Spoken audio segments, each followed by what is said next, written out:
জয় হিন্দ বন্ধুরা, আমার রান্নাঘরে সবাইকে স্বাগত জানাই। আজকে সরস্বতী পূজা, তাই আজকে আমি করছি সবজি দিয়ে খিচুড়ি। তো সবজি দিয়ে খিচুড়ি করার জন্য প্রথমে আমি এখানে এই যে 1 বাটি মুগের ডাল আমি এখানে দিয়ে দিলাম। মুগের ডালের সঙ্গে অল্প করে আমি চানা ডালটা মিশিয়ে নেব। চানা ডালটা বেশি দেব না, অল্প দেব, জাস্ট এতটুকু চানা ডাল দেব। তার সঙ্গে এখানে এই আধা বাটি চাল দিয়ে দেব। চাল তো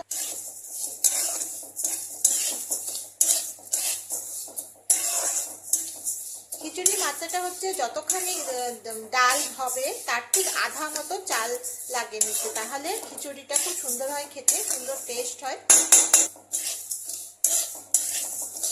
তো আমি এইটাকে ভালো করে একটু নেড়ে নেব, নেড়ে এটাকে একটু হালকা ভাজা ভাজা করব, চালের সাথে একটু হালকা ভাজা ভাজা করব।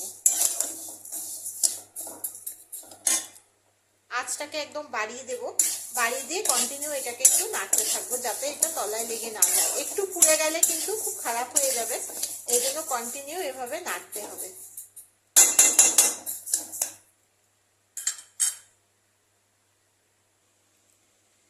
আমি ডাল আর চালটাকে উঠিয়ে নিয়েছি। এখানে আমি সবজি কেটেছি, এখানে আছে মিষ্টি কুমড়া, ওলকপি, ফুলকপি, বিনস, মটরশুঁটি, আলু। তো এই কয়টা সবজি দিয়ে, অনেকে ছিম দিতে পারো, যার আরও যদি সবজি দিতে চাও তোমরা আরও দিতে পারো। তো আমি এই কয়টা সবজি দিয়ে করব। তো এখন এই সবজিগুলো আমার কেটে ধুয়ে রেখে দিয়েছি। এখন কড়াইতে দিয়ে দেব অল্প তেল আর 1 চামচ মতো ঘি। ইচ্ছা করলে পুরো ভাজাটা মানে সবজির তরকারিটা যেটা বানানো সেটা তোমরা পুরো ঘির সঙ্গে ঘি দিয়ে করতে পারো, কিন্তু আমি একটু তেল আর একটু ঘি দিয়ে আমি এটাকে করছি। আমি এখানে কিছু বাদাম ভাজা করে নেব।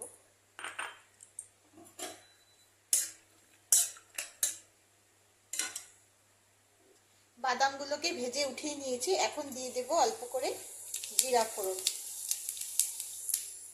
তার সাথে দিয়ে দেব শুকনো লঙ্কা আর তেজপাতা, তার সঙ্গে দেবো অল্প আদা,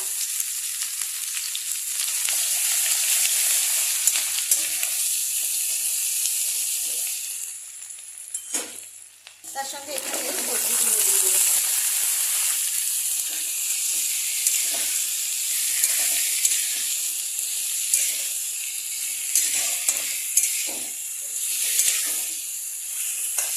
সব সবজিগুলোর সঙ্গে ভালো করে এটাকে মেশাবো।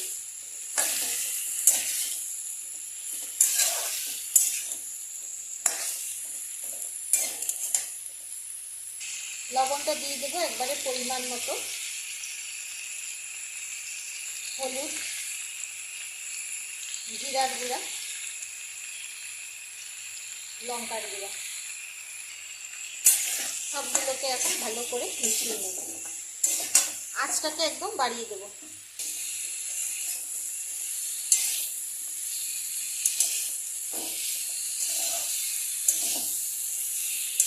সরস্বতী পূজায় কারা কারা ঘুরতে গেছো, আর কিরকম কিরকম ড্রেস পরেছো, কি কি ধরনের শাড়ি পরেছো। আজকে তো ছোট ছোট বাচ্চা মেয়েগুলো যে শাড়ি পরে বেরোয়, এত ভালো লাগে দেখতে। এই সরস্বতী পূজার দিকে দেখা যায় এই ফুলের মতো ছোট্ট ছোট্ট মেয়েগুলো যে শাড়ি পরছে, সে নিজেকেই সামলাতে পারছে না, তার সে বয়সই হয়নি, সে তখন শাড়ি পরে চোখে গগলস পরে, তো এত ভালো লাগে দেখতে। পাড়ার ছোট ছোট মেয়েরা যখন বেরোয়, রাস্তাঘাটে যখন যায় তখন দেখতে বেরোয়। সরস্বতী পূজার ব্যাপারটাই একটু আলাদা, একদম অন্যরকম। এই পূজার আবাহন, বিসর্জন সব কিছুই একদম আলাদা, সব পুজো থেকে আলাদা।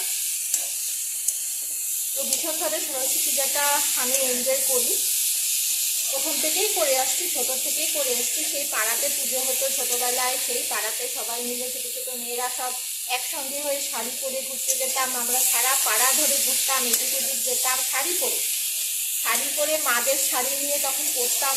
এত মজার ছিল এই দিনটা।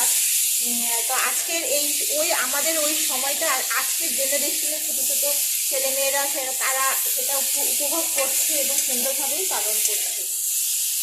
খুবই ভালো লাগে আজকের এই দিনটা। তো আমার এইখানে মশলা মাখানো পুরো হয়ে গেল, মশলার সাথে আলু সবজি দিয়ে যেটা বানাচ্ছি সেটা পুরোটা আমার এখানে হয়ে গেছে। এখন এটার উপর দিয়ে আর একটু আমি আদা দিয়ে দেবো।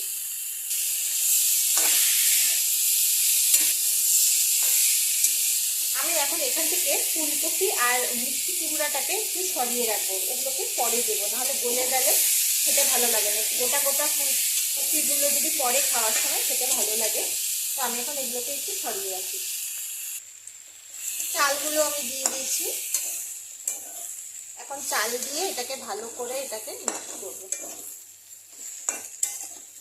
যেহেতু নিরামিষভাবে এটা করছি, একদমই নিরামিষভাবে, তো সেই জন্য এখানে একটু মিষ্টি দেব। মুগ ডালের খিচুড়িতে যদি একটু মিষ্টি দেওয়া না হয় তাহলে সেই পারফেক্ট স্বাদটা পাওয়া যায় না। 2 চামচ মতো আমি এখানে চিনি দিয়ে দিলাম। লবণটা আমি আগেই দিয়েছি। ভালো করে এখন এটাকে আঁচটাকে কমিয়ে নিয়ে ভালো করে মিক্স করতে হবে, নাহলে তলায় লেগে যাবে। তো ভালো করে মিক্স হয়ে যাওয়ার পরে আমি এটার মধ্যে দিয়ে দেবো গরম জল।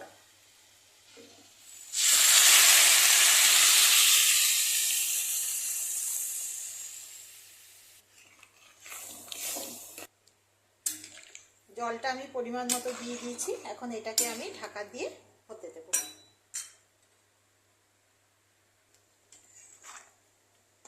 জলটা মোটামুটি শুকিয়ে এসছে আর মোটামুটি এটা হয়েও গেছে,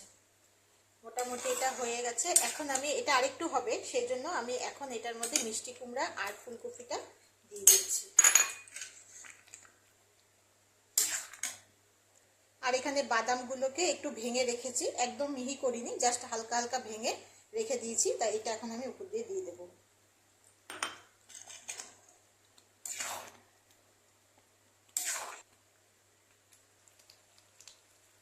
আমার খিচুড়িটা পুরো কমপ্লিট। এখন আমি এখানে ভাজা গুঁড়ো মশলা দিয়ে দেবো। এখানে আছে জিরা, ধনে আর গোটা জিরা, গোটা ধনে, শুকনো লঙ্কা আর মৌরি, আর অন্য কিছু দিইনি। এই কয়টা আমি গরম করে ডাস্ট করে নিয়েছি। এটা ভাজা মশলাটা একটু দিলে এটা সেন্টটা খুব ভালো হয়। তো আমার এই খিচুড়িটা পুরো কমপ্লিট হয়ে গেছে। তোমাদের যদি আমার এই ভিডিওটা ভালো লেগে থাকে তাহলে লাইক, শেয়ার আর সাবস্ক্রাইব করে দিও। যারা এখনো পর্যন্ত আমার চ্যানেলটা সাবস্ক্রাইব করোনি তারা করে দিও কিন্তু অবশ্যই সাবস্ক্রাইব। আর আমি নেক্সট ভিডিও নিয়ে খুব শিগগিরই আসবো। সবাই তোমরা খুব ভালো থেকো, সাবধানে থেকো, মজা করো, আনন্দ করো। আজকের জন্য হ্যাপি সরস্বতী পূজা সবাইকে। চলো আজকের জন্য টাটা।